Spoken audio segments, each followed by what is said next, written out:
নাইদা নাইদা আ ওর মতো আপনাদের এখনো যাদের কনফিউশন আছে যে আপনি 1000 টাকা দিয়ে বয়া এমন নেবেন নাকি প্রায় আরো 1000 টাকা বাড়িয়ে বয়া এমন প্রো মার্ক 2 নেবেন। তো আজকের ভিডিওটা শেষ হতে এই মাইক্রোফোন দুটির সাউন্ড কোয়ালিটিতে কি কি পার্থক্য রয়েছে, মাইক্রোফোন দুটিতে কি কি পার্থক্য রয়েছে, আপনার কি 1000 টাকা কমে বয়া এমন নেওয়া উচিত নাকি প্রায় আরো 1000 টাকা বাড়িয়ে বয়া এমন প্রো 2 নেওয়া উচিত, তো সমস্ত কনফিউশন দূর হয়ে যাবে এই ভিডিওটা শেষ পর্যন্ত দেখলে। তো wasting any single of second, let's start. তো এই মাইক্রোফোন দুটির কিন্তু ভাই হিউজ হিউজ কপি ভার্সন বাজারে পেয়ে যাবেন, হয়তো আর অনেক কমে অথবা সেম প্রাইসে। তো যদি মাইক্রোফোন দুটি সম্পূর্ণ অরিজিনাল, অথেন্টিক এবং ট্রাস্টেড শপ থেকে কিনতে চান তাহলে অবশ্যই জুমিজ গ্যাজেট থেকে কিনতে হবে। আর জুমিজ গ্যাজেটের লিঙ্ক ভিডিও ডিসক্রিপশনে দেওয়া আছে, একটু কষ্ট করে চেক করে নেবেন। খুব বেশি ডিটেলসে যাব না, কারণ এই মাইক্রোফোন দুটির ফুল রিভিউ আমার চ্যানেলে অলরেডি দেওয়া আছে। যদি আপনাদের দেখতে হয় এই মাইক্রোফোন দুটির ফুল রিভিউ, তাহলে লিঙ্ক উপরে কার্ডে আমি অ্যাড করে দিয়েছি, সেখান থেকে একটু কষ্ট করে দেখে নেবেন। তো মাইক্রোফোন দুটির বেসিক যে পার্থক্য সেটি হলো গিয়ে, যেটা বয়া এমন, এমনের ভিতরে ব্যাটারি ইউজ করতে হয় এবং এমনের ভিতরে একটা মাত্র কন্ট্রোলারে একটা মাত্র বাটন, যেটা বয়া এমন প্রো 2 সেটাই কোনো ব্যাটারি ইউজ করতে হয় না এবং এটির কন্ট্রোলারে দুইটা বাটন দেওয়া আছে। একটি বাটন হলো গিয়ে স্মার্টফোন এবং ক্যামেরার ভিতরে সুইচ করার জন্য, আরেকটি বাটন হলো গিয়ে গেইনটাকে কন্ট্রোল করার জন্য।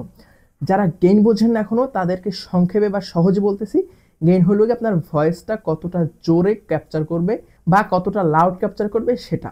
যদি গেইনটা কমিয়ে দেন তাহলে আপনার ভয়েস একটু লো লাউডে ক্যাপচার করবে, মানে আপনার ভয়েসটা একটু কম লাউড ক্যাপচার করবে।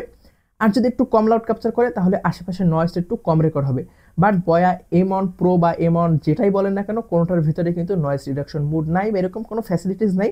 তবে এইটাই যেহেতু একটু গেইনটা কমানোর অপশন আছে, তো গেইনটা কমালে কিছুটা দেখা যায় নয়েজটা কম আসে। এই দুইটার ভিতরে সব থেকে বড় যে পার্থক্য সেটা হলো গিয়ে একটাই ব্যাটারি ইউজ করতে হয়, আর যেটা প্রো 2 সেটা ব্যাটারি ইউজ করতে হয় না। আপনার শ্যুট করা শেষে যদি দেখেন যে কোনো সাউন্ডের রেকর্ড হয় না, তাহলে আপনার মেজাজের অবস্থা কী হবে সেটা চিন্তাই করা যায় না। কারণ রেকর্ড করতে বা ভিডিও করতে এমনিতেই তো কষ্ট, তার উপরে যদি সাউন্ড না আসে। হ্যাঁ, ব্যাটারি যে ডেইলি ডেইলি চেঞ্জ করতে হয় সেটা বলতেছি, একটা ব্যাটারি দিয়ে আপনার 3-4 মাস অনায়াসে চলে যাবে, ডিপেন্ড করতেছে আপনার ইউজের উপরে। বাট এমন পরিস্থিতি যখন হবে তখন দেখবেন ব্যাটারি চেঞ্জ করতে অনেক প্যারা লাগতেছে। সেজন্য আছে বয়া এমন প্রো 2, এটাই কোনো ব্যাটারির ঝামেলাই নাই, জাস্ট বিন্দাস ইউজ করতে পারবেন কোনো ব্যাটারির ঝামেলা ছাড়া। এই হলো গিয়ে দুইটার ভিতরে বেসিক পার্থক্য। এবং এটার যে কন্ট্রোলারের সুইচগুলো আছে সেই সুইচগুলো কিছুটা উন্নত মানের, মানে খুবই স্মুথলি সুইচগুলো সুইচ করা যায়। এবং যেটা শুধু বয়া এমন সেটাই যে কন্ট্রোলারের সুইচটা, সেই সুইচটা কিছুটা হার্ড বা শক্ত টাইপের, একটু সুইচ করতে কষ্ট হয়।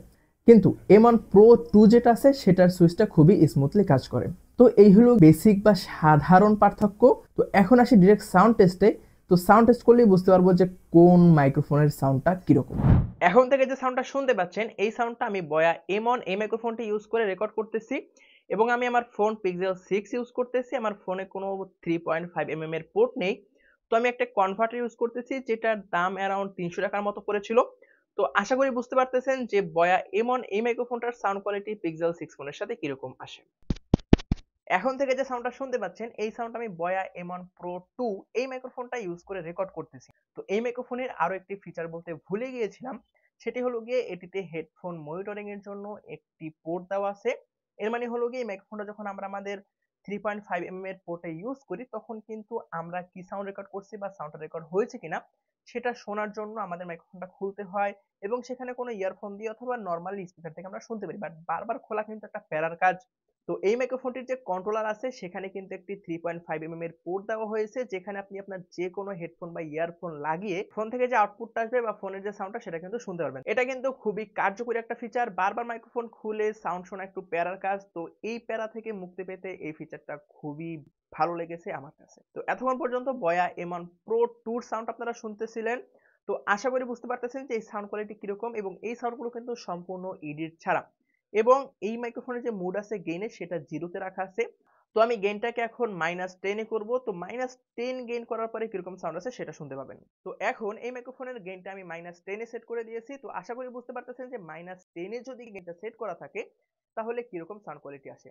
তো এই ছিল মোটামুটি দুইটা মাইক্রোফোনের সাউন্ডের পার্থক্য। এবং আমি একটা রুমের ভিতরে আছি আর মোটামুটি কন্ট্রোল এনভায়রনমেন্ট।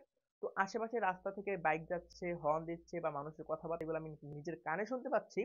বাট মাইক্রোফোন কতটা ক্যাপচার করতেছে সেটা আপনারা বুঝতে পারতেছেন এর ভয়েস কোয়ালিটি শুনে। তো ভাই আমার কাছে তো দুইটা মাইক্রোফোনের সাউন্ড মোটামুটি ভালোই লেগেছে। তো আপনি যদি এই দুইটা মাইক্রোফোন কিনতে চান তাহলে আশা করি আপনি কনফিউজটা দূর হয়ে গিয়েছে যে আপনার কোনটা নেওয়া উচিত। তো আপনার যদি বাজেট কম থাকে তাহলে আপনি M1 নিতে পারেন, আর যদি একটু বাজেট বাড়াইতে পারেন তাহলে অবশ্যই গো ফর M1 Pro 2। তো আজকের ভিডিওটা পর্যন্তই। আশা করি ভিডিওটা ভালো লেগেছে। যদি ভালো লেগেই থাকে তাহলে অবশ্যই সাবস্ক্রাইব তো মাস্ট। তো দেখা হলেও হয়ে যেতে পারে অন্য কোনো দিন অন্য কোনো ভিডিওতে। সে পর্যন্ত সবাই সুস্থ থাকবেন, ভালো থাকবেন। টিল দেন টেক কেয়ার, আসসালামু আলাইকুম। আর হ্যাঁ, অরিজিনাল প্রোডাক্ট কিনতে জুমিজ গ্যাজেট ভিজিট করতে কিন্তু একদম ভুলবেন না।